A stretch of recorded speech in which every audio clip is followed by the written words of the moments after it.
کسی بھی شخصیت اور سیرت کسی بھی ذات کی جب بیان کی جاتی ہے تو اس سیرت کو بیان کرنے کے لیے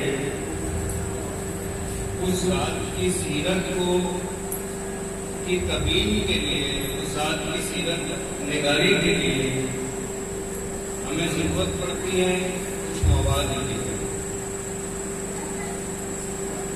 اس لیے کہ بغیر مواد کے کسی بھی ذات کی سیرت کو لکھنا، بغیر مواد کے کسی بھی ذات کی سیرت کا بیان کرنا جو ممکن نہیں ہوتا۔ آپ جس بھی شخصیت کی اور جس ذات کی بھی سیرت کو بیان کرنا ہے، اس ذات نے کیا کیا کارہائے نمایاں انجام دیے ہیں اور کون کون سے کاموں کو انجام دیا، کون کون سے علمی کارنامے رہے، کون کون سے سماجی کارنامے رہے، اقتصادی کارنامے، یہ تمام چیزوں کو اس سیرت میں بیان کیا جاتا ہے۔ اور ان تمام چیزوں کو ان افراد سے، ان شخصیات سے حاصل کیا جاتا ہے جو شخصیت اس فرد کے ساتھ رہی ہو، اس فرد کو جانتی ہو، اس فرد کو پہچانتی ہو اور اس فرد کو درک کیا ہو۔ کبھی کبھی یہ سیرت نگاری غیر معصوم کی ہوتی ہے اور کبھی یہ سیرت نگاری معصوم کی ہوتی ہے۔ اگر سیرت نگاری غیر معصوم کی ہو تو پھر وہاں پر زیادہ مشکلات درپیش نہیں ہوتی، اس لیے کہ غیر معصوم کی سیرت کو آپ کو بیان کرنا ہے تو جو شخص ان کے اطراف میں ہے، جو شخص ان کے جوار میں ہے، وہ افراد آپ کو بتا دیں گے کہ فلاں شخص فلاں تاریخ کو پیدا ہوا، فلاں کارناموں کو انجام دیا، فلاں علمی کارنامے ہیں، وہ تمام چیزیں آپ حاصل کر لیتے ہیں۔ تو یہ مواد ہوتا ہے جو اس کے اطرافیان مہیا کرتے ہیں۔ لیکن اگر سیرت نگاری آپ معصوم کی کر رہے ہوں، مثلا رسول اکرم کی سیرت کو بیان کیا جا رہا ہو یا کسی اور معصوم کی سیرت کو بیان کیا جا رہا ہو، وہاں پر مواد کا انتخاب بہت احتیاط سے کرنا پڑتا ہے۔ وہاں پر مواد کا انتخاب بہت احتیاط سے کرنا پڑتا ہے۔ کیوں؟ اس لیے کہ آپ اس کی سیرت بیان کر رہے ہیں کہ جن کے اقوال و افعال دونوں حجت ہیں۔ آپ اس کی سیرت بیان کر رہے ہیں جن کے اقوال و افعال دونوں حجت ہیں۔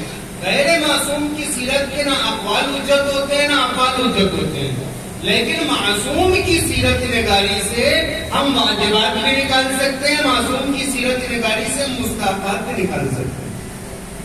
معصوم کی سیرت میں خاصیت ہوتی ہے کہ وہاں سے واجبات و مستحبات کو نکالا جاتا ہے۔ اس لیے معصوم کی سیرت نگاری لکھنے کے لیے جن مواد کو استعمال کیا جاتا ہے، جن مواد سے استفادہ کیا جاتا ہے، وہ مواد قابل اعتنا، قابل بھروسہ اور قابل یقین ہونا چاہیے۔ اب رسول اسلام کی سیرت بیان کرنے کے لیے آپ کے پاس مواد کتنے ہیں؟ آپ کے پاس 3 مادے ہیں، آپ کے پاس 3 مواد ہیں۔ یا تو رسول کی سیرت نگاری کے لیے آپ مواد کو ان کے اطرافیان سے حاصل کریں، یا تو رسول اکرم کی سیرت نگاری کے لیے آپ مواد کو احادیث سے حاصل کریں، یا معصوم کی سیرت نگاری کے لیے آپ مواد کو قرآن سے حاصل کریں۔ یہ 3 مادے ہیں آپ کے پاس میں معصوم اور رسول کی سیرت نگاری کے لیے۔ یا تو اطرافیان بیان کریں، یا تو حدیث آگے بڑھ کے بیان کریں، یا تو پھر قرآن آگے بڑھ کے بیان کریں۔ اگر رسول کی سیرت کو قرآن سے لیا تو قرآن بھی حجت ہے، قرآن بھی عصمت کے دائرے پر ہے، قرآن میں بھی کوئی عیب نہیں ہے، قرآن میں بھی کوئی خطا نہیں ہے، قرآن میں کوئی غلطی نہیں ہے، تو جب رسول اکرم کی سیرت کو قرآن سے لیا جائے گا تو وہ سیرت نمونہ ہوگی، سیرت قابل عمل ہوگی۔ لیکن اگر سیرت کو احادیث سے حاصل کیا جا رہا ہے تو یہاں پر تھوڑا سا مسئلہ پیدا ہوتا ہے کہ آپ جب حدیث کی منزل میں آتے ہیں، آپ جب احادیث کے مقام میں آتے ہیں تو احادیث صحیح بھی ہیں، احادیث ضعیف بھی ہیں، احادیث سچی بھی ہے، احادیث جھوٹی بھی ہے۔ اگر سچی حدیث سے سیرت کو لکھا گیا تب تو بات ٹھیک ہے، لیکن اگر ان احادیث سے سیرت کو لکھا گیا جو جعلی ہیں، جو گڑھی گئی ہیں، تو پھر بہت سارے مسائل پیدا ہوتے ہیں کہ جو مسائل کا سامنا جن سے آپ آج ہم کر رہے ہیں ان مسائل کا سامنا۔ اور اگر سیرت کو اطرافیان کے کہنے پر مرتب کیا گیا، اگر سیرت کو لوگوں کے کہنے پر مرتب کیا گیا تو جو بیان کر رہا ہے اس بیان کرنے والے کے اعتبار سے اگر آپ نے سیرت کو لیا ہے تو پھر سیرت بھی آپ کی پوری اس بیان کرنے والے شخص کے معیار کے اعتبار سے ہوگی، اسی کے معیار کے اعتبار سے ہوگی۔ جیسا اس نے بیان کیا ویسا سیرت نگار نے اپنی سیرت میں لکھ دیا۔ اب ہمیں سمجھنا ہے، کس کو سمجھنا ہے؟ ہمیں ذات رسول اکرم کو سمجھنا ہے، ہمیں پہچاننا ہے۔ کس کو پہچاننا ہے؟ ذات رسول اکرم کو پہچاننا ہے۔ جب ہم ان سیرتوں کا مطالعہ کرتے ہیں جو لوگوں کے کہنے سے مرتب کر دی گئی، یا ہم ان سیرتوں کا مطالعہ کرتے ہیں جو جعلی احادیث کی بنا پر جو ہے وضع کر دی گئی، تو ہمیں بہت سارے اختلافات دیکھنے ملتے ہیں۔ آج ہمیں سیرت سے حاصل کیا کرنا ہے؟ آپ سیرت کو کیوں پڑھتے ہیں؟ آپ سیرت سے کیا حاصل کرنا چاہتے ہیں؟ آپ سیرت سے کیا وصول کرنا چاہتے ہیں؟ ہم سیرت سے اپنی زندگی گزارنے کے قواعد معین کرنا چاہتے ہیں۔ ہم سیرت رسول اکرم سے اپنی زندگی کو گزارنے کے طریقے سیکھنا چاہتے ہیں۔ ہم واجبات سمجھنا چاہتے ہیں، ہم مستحبات سمجھنا چاہتے ہیں، ہم مکروہات سمجھنا چاہتے ہیں، ہم حرام چیزوں کو سمجھنا چاہتے ہیں۔ اگر آپ سیرت سے یہ تمام چیزیں چاہتے ہیں تو پھر سیرت کیسی ہونی چاہیے؟ سیرت صحیح احادیث کی بنا پر لکھی ہوئی ہونی چاہیے یا سیرت قرآن سے لی ہوئی ہونی چاہیے؟ وگرنہ اگر افراد کے کہنے پر سیرت مرتب کی جائے تو آپ دیکھیں، جب افراد کے کہنے پر سیرت کو مرتب کیا گیا تو ابتدا میں ہی لوگوں نے دھوکہ کھا گیا۔ ہم اگر افراد کے کہنے پر سیرت پر عمل کریں گے تو پھر تاریخ ولادت میں اختلاف پیدا ہو جاتا ہے کہ رسول اکرم کی ولادت 12 ربیع الاول کو ہے یا 17 ربیع الاول کو ہے۔ آپ جب تاریخ ولادت میں پھنس کے رہ جائیں گے تو پھر اور جو چیزیں ہیں ہم اس کو حاصل نہیں کر سکتے۔ تو سیرت کس اعتبار سے مرتب ہونی چاہیے؟ سیرت جو ہے رسول اکرم کی وہ بیان کرے جو ذات پر احاطہ رکھتا ہو، جو ذات پر احاطہ رکھتا ہو، جو ذات کو پہچانتا ہو۔ معصوم کی سیرت کو بیان معصوم ہی کر سکتا ہے، معصوم کی سیرت کو غیر معصوم بیان نہیں کر سکتا، معصوم کی سیرت کو غیر معصوم بیان نہیں کر سکتا۔ اگر غیر معصوم بیان کرنے آئے گا تو وہ رسول اکرم کی ذات کو بھی اپنی ذات کے پردوں میں دیکھنے کی کوشش کرے گا، اور جب وہ رسول اکرم کی ذات کو اپنی ذات کے پردوں میں دیکھنے کی کوشش کرے گا تو پھر ہزارہ خامیاں، ہزارہ غلطیاں آپ کو نظر میں آئے گی سیرت میں۔ اور آج جو اعتراضات، آج جو شبہات سیرت کو لے کر بیان کیے گئے، مثلا کہا جاتا ہے کہ رسول اکرم جو ہے اس کام کو، اس فعل کو انجام دیتے تھے۔ بعض افراد جو عیب کی تلاش میں ہیں، بعض افراد جو رسول اکرم کی ذات میں نقص تلاش کر رہے ہیں، یہ نقص انہوں نے کہاں سے لیا؟ یہ عیب وہ کہاں سے لے گئے؟ یہ غلط سیرت نگاری کا نتیجہ، یہ تمام چیزیں غلط ہیں، سیرت نگاری کا نتیجہ ہے۔ اب قرآن سے اگر آپ سیرت کو لیں تو دیکھیں قرآن کیا بیان کر رہا ہے، قرآن کس طریقے سے جو ہے رسول اکرم کی سیرت کو بیان کر رہا ہے۔ قرآن کیا کہتا ہے؟ قرآن نے اپنی خصوصیت کو بیان کیا۔ قرآن اور رسول ہم پلہ ہیں، قرآن اور رسول ہم پلہ ہے۔ قرآن جو ہے وہ کتاب ہدایت ہے اور رسول اکرم یہ طریق ہدایت ہے۔ قرآن کتاب ہدایت ہے، رسول طریق ہدایت کا۔ قرآن میں اور رسول میں کوئی فرق نہیں ہے۔ قرآن نے اپنا تعارف کیسے پیش کیا؟ قرآن کیا کہتا ہے اپنے بارے میں؟ کہتے ہیں تبیان لکل شیء۔ قرآن کیا ہے؟ تبیان ہے ہر شے کے لیے، بیان ہے ہر شے کا۔ ہر وہ چیز جو جس کا علم کی آپ کو چاہیے، ہر وہ بیان جس کی ضرورت آپ کو ہے، وہ تمام کا تمام قرآن میں ہے۔ قرآن نے کہا ولا رتب ولا یابس الا فی کتاب مبین۔ خشکی اور تری کی کوئی ایسی چیز نہیں ہے جو کتاب مبین میں موجود نہ ہو۔ قرآن نے کہا تبیانا لکل شیء وہدی ورحمۃ للمسلمین۔ تو قرآن کیا ہے؟ تبیان ہے ہر شے کے لیے، ہدایت ہے انسانوں کے لیے، رحمت ہے جو ہے تمام مسلمین کے لیے۔ یہ خصوصیات ہے قرآن کی، یہ قرآن کی خصوصیات ہے کہ قرآن بیان ہے ہر شے کا، قرآن ہدایت دیتا ہے، قرآن رحمت ہے۔ کس کے لیے رحمت ہے؟ مسلمین کے لیے رحمت، مسلمین کے لیے رحمت، اور قرآن بشارت ہے۔ یہ چار خصوصیات قرآن نے اپنی بیان کی تھی، تبیان، ہدایت، رحمت اور بشارت۔ یہ قرآن کے کام ہے۔ اب جب آپ کو رسول اکرم کی سیرت کو دیکھنا ہوگا تو آپ ان چاروں خصوصیات کو رسول اکرم کی ذات میں تلاش کریں۔ آپ ان چاروں خصوصیات کو رسول اکرم کی ذات میں تلاش کریں۔ قرآن بیان ہے ہر شے کا، اور رسول کہتے رسول کو ہر شے کا علم دے دیا ہے۔ جس طریقے سے ہر بات قرآن کے اندر موجود ہے، جس طریقے سے ہر علم قرآن کے اندر موجود ہے، ویسے ہی ذات رسول اکرم کے اندر بھی ہر چیز کا علم سمیٹ دیا گیا۔ جس چیز کا علم چاہیے آپ کو ذات رسول اکرم میں مل جائے۔ اور قرآن کیا ہے؟ ہدایت ہے۔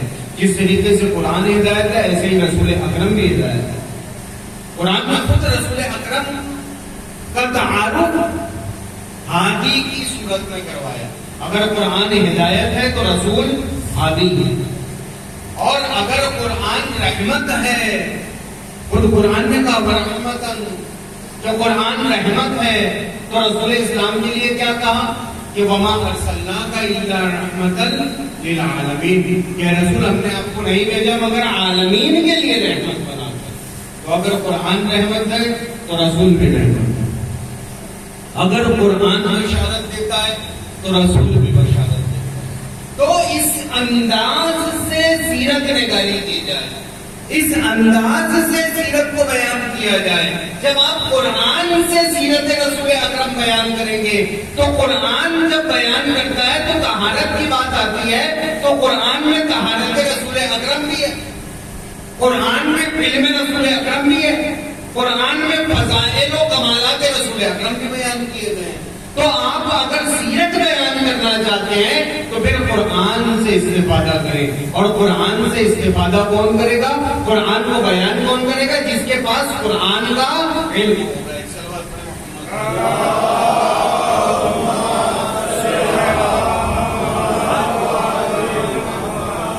کہ ہر کس و ناقص میں بس کی بات نہیں ہے کہ وہ قرآن کے علم کو بیان کر سکے۔ آپ دیکھیں جب سیرت لکھی گئی آج اس عالم میں، اس دنیا میں جو سیرت کی کتابیں، ہزارہ کتابیں سیرت کی آپ کو مل جائیں گی، بہت ساری کتابیں سیرت کی مل جائیں گی۔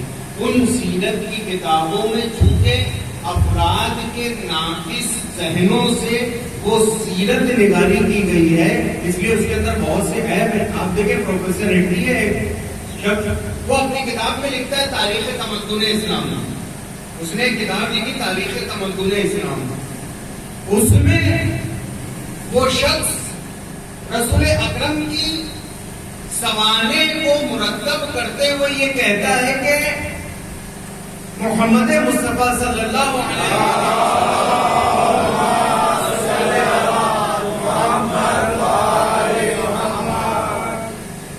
ابتدا میں انہیں نبوت ملی، یہ نبی تھے، لیکن پھر ان کی نبوت دھیرے دھیرے بادشاہت میں تبدیل ہو گئی. ان کی نبوت دھیرے دھیرے بادشاہت میں تبدیل ہو گئی. ان کی نبوت در حقیقت نبوت نہیں تھی بلکہ بادشاہت تھی. یہ مواد کہاں سے اس نے لیا؟ اس نے یہ تمام باتیں کیوں لکھی؟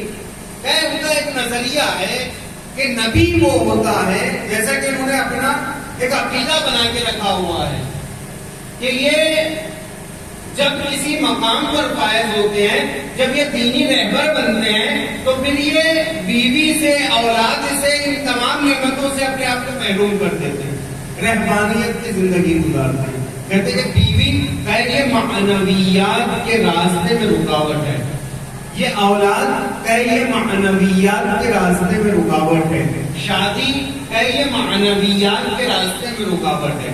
تو شادی کو بھی وہ معنویات کے راستے میں رکاوٹ سمجھتے ہیں، وہ اولاد کا ہونا اس کو بھی معنویات کے راستے میں رکاوٹ سمجھتے ہیں. یہ تمام چیزیں جو ہے کہیں گے معنویات کے راستے میں رکاوٹ ہے. اور نبی وہ ہوتا ہے جو ان تمام چیزوں سے دور رہے. نبی وہ ہوتا ہے جو ان تمام چیزوں سے دور رہے. یہ اس کا قول ہے، اس کا نظریہ ہے. رسول اسلام اس لیے نبی نہیں تھے، بادشاہ تھے، اس لیے کہ ان کی بیویاں بھی تھی، ان کے اولاد بھی ہوئی تھی. تو یہ تمام چیزیں وہ کمال معنویت، وہ مقام معنویت جس مقام پر جناب عیسیٰ فائز تھے، معاذاللہ استغفر اللہ، اس مقام پر رسول اسلام فائز نہیں تھے. کیوں؟ اس لیے کہ وہ چیزیں جو رکاوٹیں ہیں، وہ چیزیں جو رکاوٹیں ہیں، وہ رکاوٹیں حیاتی کا. رکاوٹیں کیا ہے؟ رکاوٹیں بیوی ہے، رکاوٹیں بچے ہیں، رکاوٹیں یہ دنیا کی عام زندگانی ہے. تمام چیزیں رکاوٹیں ہیں. کس چیز میں؟ معنویات کے راستے، معنویات کے راستے. یہی نصارہ اپنے اتنی عقائد کو لے کر، لیکن جب سیرت قرآن سے لکھی جائے گی تو اس انداز سے لکھی جائے گی. یہی تمام نصارہ جن کا عقیدہ کیا ہے؟ جن کا عقیدہ یہ ہے کہ بیوی بچے معنویات کے راستے میں رکاوٹ ہے، یہ اپنے عقائد کو لے کر رسول اسلام کے پاس آتے ہیں، اپنے عقائد کو ثابت کرنا چاہتے ہیں. آپ نے مباہلہ سنا ہوا ہے کہ مباہلہ کے لیے آتے ہیں. یہ پہلے جو ہے اپنے عقائد کے اس بات کے لیے آئے، رسول اسلام دلیلیں پیش کرتے ہیں، یہ افراد کی دلیلیں پیش کرتے ہیں. یہ تمام دلیلوں کا تبادلہ ہوتا ہے. آخر میں ایک مقام ایسا آتا ہے کہ پروردگار عالم ارشاد فرماتا ہے کہ فَمَنْ حَاجَّكَ فِيهِ مِنْ بَعْدِ مَا جَاءَكَ مِنَ الْعِلْمِ فَقُلْ تَعَالَوْا نَدْعُ أَبْنَاءَنَا وَأَبْنَاءَكُمْ وَنِسَاءَنَا وَنِسَاءَكُمْ وَأَنفُسَنَا وَأَنفُسَكُمْ ثُمَّ نَبْتَهِلْ فَنَجْعَلْ لَعْنَةَ اللَّهِ عَلَى الْكَاذِبِينَ.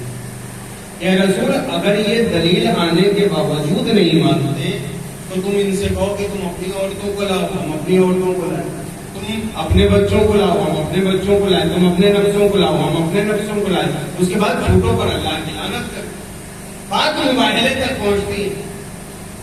تو یہ افراد کون ہیں جن سے مباہلہ کر رہے ہیں؟ رسول اکرم مباہلے کے لیے جا رہے ہیں. یہ وہ افراد ہیں جن کے عقائد میں یہ بات پائی جاتی ہے کہ بیوی اور بچے کیا ہوتے ہیں؟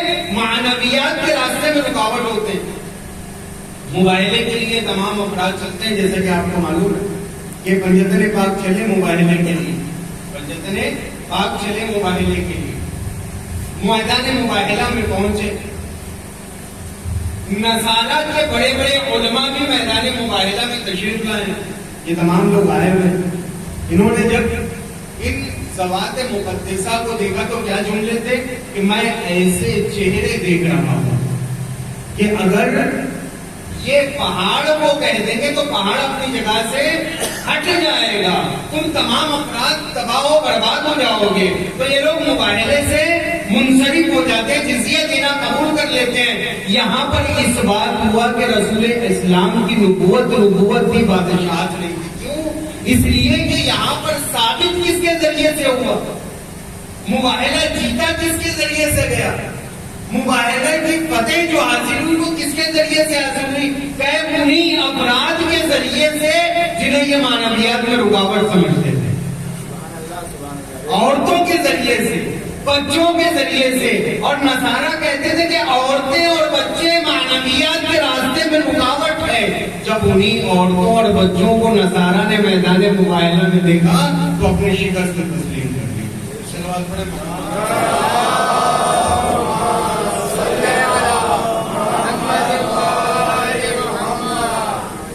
یہ سیرت نگاری کے لیے اگر مادہ قرآن کو بنایا جائے گا، اگر سیرت نگاری کے لیے مادہ قرآن ہوگا تو پھر کمالات بھی اسی معیار سے بیان ہوں گے، فضائل بھی اسی معیار سے بیان کیے جائیں گے. آپ دیکھیں ولادت اور نبوت کی باری آتی ہے تو ہم تلاش کرتے ہیں کہ رسول اکرم کب نبی بنے. رسول اکرم کس سنے ہجری میں جو ہے نبوت کے درجے پر فائز ہوئے. کافی کی روایت ہے، کافی میں رسول اسلام نے کہا کہ اول ما خلق اللہ الخلاق، کہ سب سے پہلے پروردگار عالم نے عقل کو خلق کیا، اور پھر عقل کو خلق کرنے کے بعد پروردگار عالم کہتا ہے کہ تیری شرافت کا تقاضا یہ ہے کہ تجھے نفس عطا کیا جائے. تو سب سے پہلے کون خلق ہوا؟ عقل. اس کے بعد اس عقل کو خلق کر کے پروردگار عالم نے کیا کہا کہ تجھے نفس عطا کرنا. تو پروردگار عالم نے عقل کو خلق کیا. اسی طریقے سے حدیث رسول اکرم ہے کہ اول ما خلق اللہ نوری، کہ پروردگار عالم نے سب سے پہلے میرے نور کو خلق کیا. سب سے پہلے جو چیز خلق ہوئی ہے وہ نور رسول اکرم ہے. اب دیکھیں اگر آپ اس حدیث کو نہ مانیں، اگر آپ اس مقام کو نہ مانیں، اگر آپ اس نظریے سے رسول اکرم کو نہ دیکھیں تو پھر بہت ساری مشکلات کا سامنا کرنا پڑ جائے گا. آپ دیکھیں ابھی جناب آدم مکمل طریقے سے خلق نہیں ہوئے، ابھی ابتدائے خلقت ہے. آپ وہ گل کے درمیان میں موجود ہیں. ایک پتلا بنایا گیا، پتلے میں روح پھونکی گئی. پتلے میں روح پھونکنے کے بعد پروردگار عالم نے کہا کہ جب میں اس میں روح پھونک دوں تو تم سب کے سب سجدے بھی کرنا. تو سب نے سجدہ کر لیا سوائے ابلیس کے. اس کے لیے قرآن نے کہا کہ ابا واستکبر وکان من الکافرین، کہ اس نے تکبر کیا، اس نے غرور کیا اور وہ کافرین میں سے ہو گیا. تو ابھی یہ جو ابلیس ہے یہ جناب آدم سے پہلے ہے، یہ جناب آدم سے پہلے کا ہے. ابھی جناب آدم خلق نہیں ہوئے اور وہ عبادت کر رہا ہے. ابھی جناب آدم خلق نہیں ہوئے اور اس کا شمار جو ہے وہاں پر عابدین میں کیا جاتا ہے. تو یہ مسئلہ ہے. تو یہاں پر ماننا پڑے گا کہ مرکز ہدایت سے پہلے مرکز گمراہی تھا، یعنی ابلیس پہلے تھا. مرکز ہدایت سے پہلے مرکز گمراہی تھا. حضرت گرامی اگر اس بات کو تسلیم کر لیا تو پھر پروردگار عالم کے اصول ختم ہو جائیں گے. پروردگار عالم کا اصول کیا ہے کہ وہ پہلے ہدایت کا انتظام کرتا ہے، بعد میں انسانوں کو بھیجتا ہے. تو یہاں پر رسول اسلام کی حدیث آگے بڑھ کے کہتی ہے کہ اول ما خلق اللہ نوری، پروردگار نے سب سے پہلے میرے نور کو خلق کیا. یعنی جب نہ کائنات تھی، جب نہ زمین تھا، جب نہ زمان تھا، جب نہ مکین تھے، جب نہ مکان تھا، جب کچھ نہیں تھا، تب بھی ذات رسول اکرم صلی اللہ علیہ وآلہ وسلم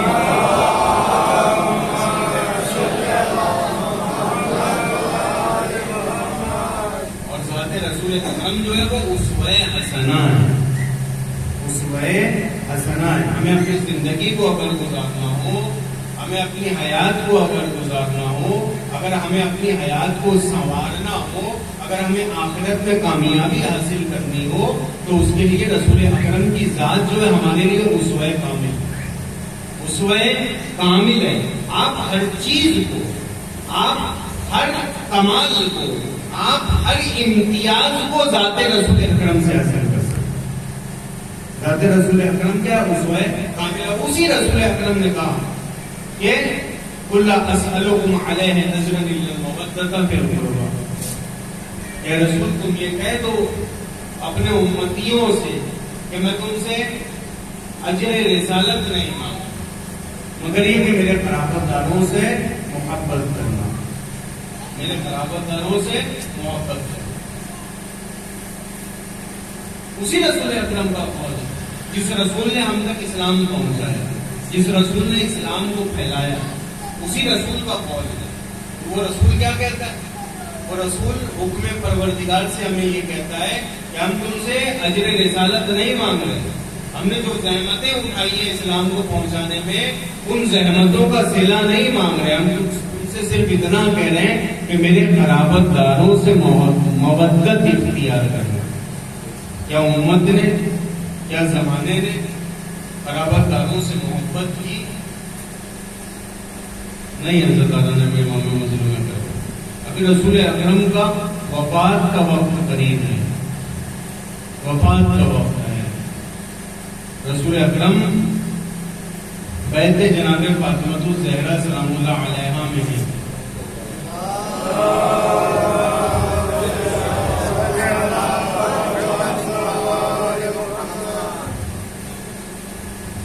صاحب فراش ہیں. ایک مرتبہ دخل الباب ہوتا ہے، دخل الباب ہوا. جناب فاطمہ زہرا سلام اللہ علیہا نے کہا کہ ابھی واپس چلے جاؤ اس لیے کہ میرے بابا مریض ہیں، بعد میں آنا. ایک مرتبہ جب جناب فاطمہ زہرا نے اس شخص کو جواب دے دیا، دوبارہ دخل الباب ہوا. میں رسول سے ملاقات کرنا چاہتا ہوں. جناب فاطمہ زہرا نے پھر کہا کہ میرے پاپا مریض ہیں، بعد میں آنا. ایک مرتبہ جب تیسری مرتبہ دخل الباب ہوا تو جناب فاطمہ الزہرا کی آواز ذرا بلند ہوئی اور کہا کہ میں تجھے بار بار کہتی ہوں کہ میرے بابا ابھی مریض ہیں. ایک مرتبہ جناب فاطمہ زہرا کی آواز کا بلند ہونا تھا. رسول اسلام نے اپنی آنکھوں کو کھولا اور کہتے ہیں کہ بیٹا کیا بات ہے؟ مرتبہ شہزادی کہتی ہیں کہ بابا ایک شخص ہے جو آپ سے ملاقات کا اصرار کر رہا ہے. میں بار بار اسے کہتی ہوں کہ میرے بابا مریض ہیں مگر وہ نہیں مانتا. بس رسول اکرم کی آنکھوں سے آنسو جاری ہوتے اور کہتے ہیں کہ بیٹی وہ شخص کوئی اور نہیں ملک الموت ہے. یہ تیرے در کی کرامت ہے، یہ تیرے در کی فضیلت ہے کہ تیرے در پر آنے کے بعد ملک الموت بھی بغیر اذن کے اندر نہیں آتا.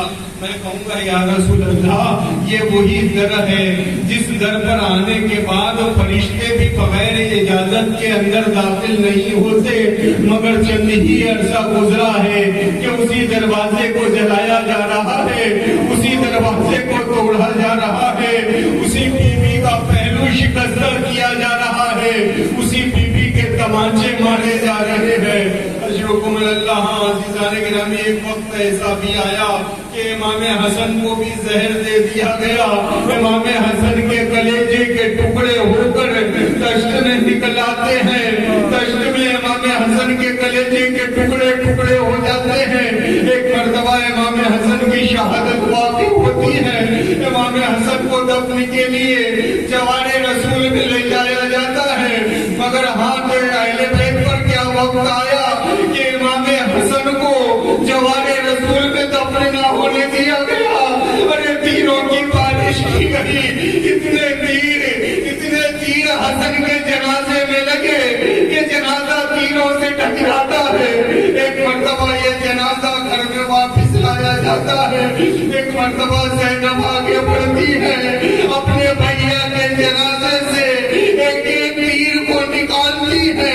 اجرکم اللہ علیہ اس بہن نے کس فکر کے ساتھ، کس مصیبت کے ساتھ اور کس درد کے ساتھ وہ تیروں کو نکالا. اللہ اللہ نصر اللہ القوم الظالمین وسيعلم الذين ظلموا أيهم منقلب.